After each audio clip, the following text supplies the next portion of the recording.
Белиот дворец, односно партиската зграда на ВМРО ДПМН треба да се продаде, а парите да им се вратат на граѓаните, беше меѓу другото речено денеска во пресобраќањето на СДСМ Штип. Пресудата за Талир 2 е нова потврда за епските димензии на криминалите на ВМРО ДПМН. Оваа пресуда е победа на правдата во еден од најголемите корупцијски случаи на ВМРО ДПМН и воопшто во историјата на правото на државата.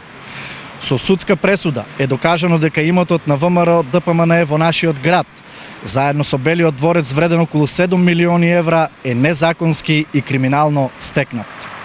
ВМРО ДПМН ги крадела граѓаните, трупала имот, луксус и пари на незаконски и криминален начин. Поради тоа, ВМРО ДПМН нема образ да зборува за ништо друго, а најмалку за економската состојба и животниот стандард на граѓаните. На констатацијата на СДСМ писмено реагира од ВМРО ДПМН со следнава содржина. За пресуда во која ВМРО ДПМН не е страна во постапка и не е правосудна, општинскиот комитет на ВМРО ДПМН не би коментирал, но да зборува и да обвинува за криминал, СДСМ во која за 5 години се обвинети за криминал со милионски суми, неколку генерални секретари на влада со која истата раководи и мега аферата Рекет, а гласноговорник на невистините да е поранешен директор, кој е променат од органот на управување на институцијата, со која раководел поради утврдени незаконски действија, најмалку е несериозно, неодговорно и лицемерно.